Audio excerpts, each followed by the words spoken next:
আসসালামু আলাইকুম। শাপলা রান্নাঘরে সবাইকে স্বাগতম। কাল থেকে নিঝুর বৃষ্টি নামতেছে। সকালে উঠে ভাবলাম কি রান্না করব। তারপরে দেখি যে খুদ আছে, সেজন্য বউখুদ ভাজি করব। বউখুদের মধ্যে অনেক ময়লা দেখতেছি। এইভাবে আমি 10-15 বার এইভাবে সুন্দর করে ধুয়ে নেব। বারবার সুন্দর করে যে পর্যন্ত পরিষ্কার পানি না হবে সে পর্যন্ত ধুয়ে নেব। এই পাশে প্যানে কাঁচামরিচ পেঁয়াজ কুচি দিয়ে দিলাম। এখন তেল দিয়ে দেব। তেল দিয়ে ভালোভাবে একটু হালকা গোল্ডেন কালার হয়ে আসলে এইভাবে বউখুদ আপনি তুলে ভাজেন, আর এর সাথে একটা তেজপাতা ছিঁড়ে দিব মাঝখানে 2 টুকরা করে। এতই যে স্বাদ হয়, এতই যে মজা লাগে। কে কে এরকম বউখুদা পছন্দ করেন কমেন্ট করে জানাবেন। আমার তো সেই পছন্দ। এই যে এখন সেই বউখুদাগুলো ভালো করে ধুয়ে রেখেছিলাম, দেখুন একদম কি ঝকঝকে চকচকে হয়েছে। এখন একটু হলুদ গুঁড়ো দিয়ে দিচ্ছি, 1/2 টেবিল চামচ হলুদ গুঁড়ো দিয়ে দিলাম। 1/2 টেবিল চামচ স্বাদ মতো লবণ দিয়ে দিছি। আর দিব আদা রসুন বাটা, একটু সামান্য একটু দেব। দিয়ে ভালোভাবে একটু ভেজে নেব, মানে 2-3 মিনিট ভেজে নেব। ভেজে নিলে কি হয়, ঝরঝরা হয়, মজাও লাগে। তেলে স্মার্ট বউখুদারও ভাজি হয়। একদম নরম করলে আমার ছেলে আবার পছন্দ করে না।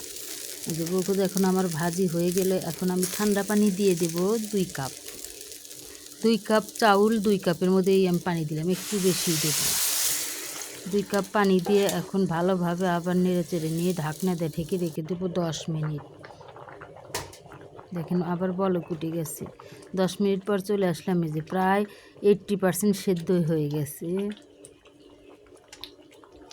এতই যে মজা হয়েছিল, সেই মজা, সেই সুস্বাদু।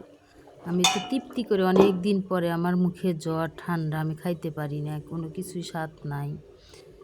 তারপরে একটু ব্রয়লার মুরগি একটু ছিল, সেটা একটু হলুদের গুঁড়ো, মরিচ, লবণ, মানে যা যা মশলা, আদা রসুন জিরা বাটা দিয়ে আর 1 ফালি লেবু দিয়ে দিলাম। লেবু দিলে ব্রয়লার মুরগির গন্ধটা দূর হয়ে যায়। সবাই আবার ব্রয়লার মুরগি খাইতে পারে না, মানে আমার বাচ্চারা খাইতে পারে না। সেই জন্য ভালোভাবে এইভাবে একটু সরিষার তেল দিয়ে মেখে রেখে দেবো 10 মিনিট। 10 মিনিট সুন্দর করে মেখে রেখে দিব। এপাশে অপর পাশে দেখেন আমার বউখুদা একদম পারফেক্ট হয়ে গেছে। এতই যে সুন্দর হয়েছে বউখুদা, একদম ঝরঝরে। তোর আমার ছেলে বলেছে, আম্মু তুমি কি রান্না করতেছো, এত সুন্দর ঘ্রাণ বাড়াইছে, মনে হয় পোলাও ঘ্রাণ বাড়াইছে। এটা আমাদের ক্ষেতের চাউলের ধান ভাঙ্গানো, এটা হতেছে সেই বউখুদার। এটা হাতের জিনিসের আসলেই মজা, অনেক সুন্দর মজা বউখুদা। আর অপর পাশে যে একটু তেল দিয়ে নিয়ে আমি এটা ব্রয়লার মুরগি মশমশা করে ভেজে নেব। রেসিপিটা যদি ভালো লাগে চ্যানেলটি সাবস্ক্রাইব করবেন, কমেন্ট করবেন। এত কষ্ট করে ভিডিও বানায় আপনারা কিচ্ছুই করেন না, একটু কমেন্ট করে যাবেন আর একটু শেয়ার করে দিন ভাই, প্লিজ প্লিজ। ভাই ও বোনেরা যারা আমার দেখতেছেন তারা সবাই